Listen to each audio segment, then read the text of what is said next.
Olá pessoal, eu sou o Magari, bem-vindos a mais um vídeo aqui no canal do Calista. Hoje eu vou continuar a série mostrando os encadernados da coleção definitiva e incompleta do Karl Barks que a Abril estava lançando.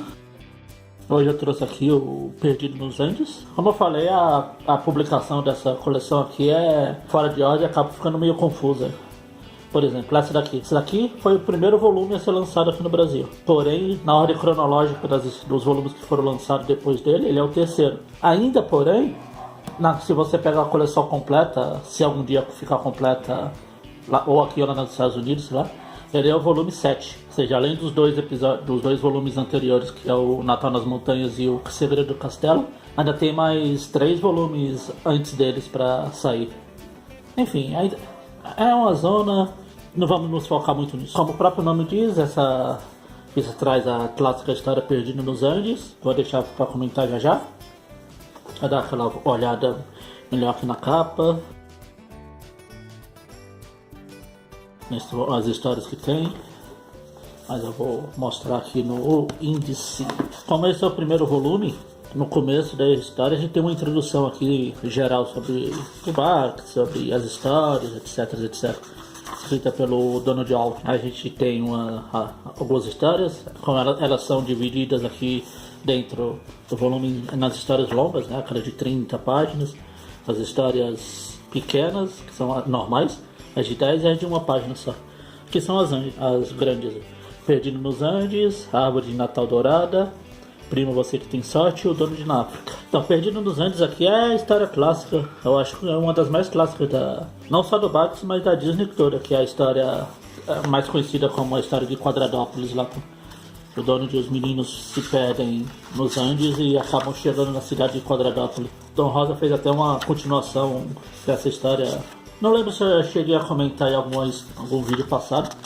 Mas o Barks, raramente ele saía de casa, assim, da fazendinha dele lá que ele tinha, sair do próprio Estados Unidos. Tem um texto, se eu não me engano, é lá na outra coleção do Barks, das obras completas. Ele mesmo fala que o máximo que ele foi uma cidade do Canadá lá, agora esqueci o nome. Então, tudo que ele escrevia, essas histórias do Donald, aqui do Donald no futuro, Tio Patinhas, com aventuras ao longo do mundo, ele conhecia pela revista National Geographic. Era a maior fonte de inspiração para ele. Ele gostava de ler. Quadrinho clássico aqui ele chega na Quadradópolis. Depois foi repetido lá pelo Don Rosa lá com o Tio Patinhas. A história acho que vocês conhecem, né? Ele chega nesse lugar aqui que é tudo quadrado. Parece até todo mundo desenhado pelo John Romita Jr. Mas caso você não conheça, eu não vou dar muito spoiler do que acontece. É uma baita história mesmo. Depois a gente vem aqui pra Árvore de Natal Dourada. Não tenho muito o que comentar sobre essa história. Eu não sou muito chegado em histórias de Natal, então eu até leio, mas no geral acabo ignorando totalmente. Inclusive, a única coisa que eu tenho para comentar sobre essa história aqui, essa revista aqui saiu em 2016, em abril mais ou menos. Em dezembro de 2015, a Abril tinha lançado capa dura só com as histórias de Natal do Barks e tem essa história aqui. Se eu soubesse que ia ter essa coleção aqui, eu nem tinha comprado aquela história, aquela almanac de Natal lá, o capa dura de Natal. É o único ponto fraco, assim, que essa história foi republicada praticamente poucos meses de diferença. Primo Você Que Tem Sorte. Aqui, como eu comentei no vídeo passado, o Gastão apareceu e ele ainda não tinha as características que ele ia ter ao longo do tempo da vida dele. Aqui a gente começa a ver a sorte dele se manifestando. É a primeira história que uma menção a isso, que ele fala que não trabalha porque tem sorte, blá blá blá blá.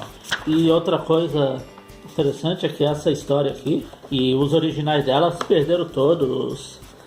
Os que sobraram estão em muito mau estado, então quando as editoras mais pra frente precisavam republicar essa história, elas pediam, lá nos Estados Unidos, na Holanda, eles pediram pro Dan Gips, o famoso desenhista holandês, praticamente fazer aquilo que a gente faz quando criança, colocar uma folha em cima e desenhar para copiar. Claro que não foi assim, ele copiou ao máximo o traço do Barks. Todas as revistas que tem essa história aqui publicada antes dessa daqui, inclusive no Melhor da Disney, é essa versão do Gips. Essa daqui é a primeira vez. Eles falam aqui no texto final aqui É a primeira vez em 70 anos que a história com traço do Barks voltou a ser publicada original, que eles encontraram. Eles conseguiram restaurar lá os originais. O interessante é que se você pegar a história do Gypsy e colocar lado a lado com essa aqui, você praticamente você não sabe qual é qual. Assim, que o Gypsy fez um bom trabalho em copiar, ele fez exatamente igual. Vocês não vão saber qual é a do Gypsy, qual é a do Barks. A gente chega a Donald na África aqui, outra história clássica. Que a gente vê o Donald sendo perseguido por um zumbi que acaba confundindo ele com o Tio Patinhas. Com aquela brincadeira de que falam que ele e o Tio Patinhas são iguais. A diferença é só as suíças e os óculos lá. Já tem uma outra história mais pra frente do Barks que brinca com isso. Então essa daqui também foi usada na saga do Tio Patinhas, né? A gente viu a história original lá de como o Zumba, acabam indo no encalço do Tio Patinhas. E vale citar também que as histórias do Barks, elas foram produzidas, como vocês já sabem, nos anos 40, 50, 60. A mentalidade lá da sociedade era diferente. Muitas vezes eles mostravam os negros de forma não pejorativa, mas com estereótipos da pessoa negra na época. Aí mais para frente, quando eles republicavam as histórias, muitas das histórias do Barks eram atenuadas nesse sentido. Como por exemplo, um caso clássico que é esse aqui, quando o Donald encontra esse personagem aqui, o Bop Bop, que o Bop Bop, aquele tipo de se expressar que a gente... Você pega filmes antigos de negros, eles são mostrados tipo, patrão, não sei o que, e não senhor, passa longe. Além de ter essas características assim dos lábios mais ressaltados. Nas outras revistas, quando publicavam essa história aqui, eles davam uma apagada, trocavam a raça do personagem. Como essa coleção aqui, ela quer trazer as histórias como elas foram publicadas originalmente, então eles mantiveram a arte original. Eu vou deixar aqui exatamente esse trecho aqui do Donald com o Bop Bop, da edição do Melhor da Disney, que é para vocês verem a diferença. Aí embaixo. E também essa história aqui, posso estar muito enganado assim, mas na minha memória foi a primeira vez que eu ouvi falar em zumbi, foi nessa história aqui. Não o zumbi comedor de cérebro, a gente está mais acostumado ao zumbi aí, se chama o zumbi haitiano, né? Que é o zumbi, o morto-vivo controlado por magia, por remédios, por qualquer coisa assim. Foi nessa aqui. Aí a gente tem aqui as histórias curtas, as de 10 páginas. Alguns já me pediram para fazer um top 10, top 5, top sei lá quanto de histórias, minhas histórias preferidas. Eu tenho um pouco de dificuldade com isso, de separar qual eu gosto, qual eu não gosto. Qual eu não gosto eu até sei, mas qual eu gosto mais, menos. Mas com certeza, se eu tivesse que fazer umas histórias preferidas do Barks, essa daqui estaria numa das minhas preferidas. Ela não tem nada demais, ela mostra os sobrinhos tentando cabular a aula e o dono agindo como caça-gazeteiro. É o clássico Donald versus os 3 sobrinhos. Mas eu gosto bastante dela, eu acho interessante as coisas como são mostradas. Tem até um desenho que tem essa história aqui. Quem Nasceu para Tostão é outra boa história, importante assim.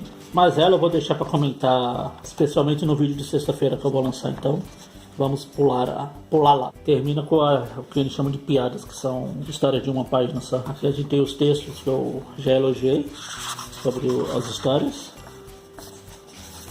A capa de Perdido nos Andes.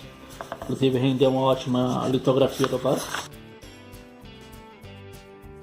Árvore de Natal, Donald na África, a história lá do Caça-Gazeteiros. E fim, esse é um outro bom volume. Aliás, todos os volumes que saíram por aqui são bons. Todos eles valem a pena serem comprados. Então é isso. Semana que vem eu volto com o próximo volume aqui da coleção, que eu não lembro qual é. Eu acho que é o Papagaio Contador, mas eu estou falando de cabeça, então não lembro.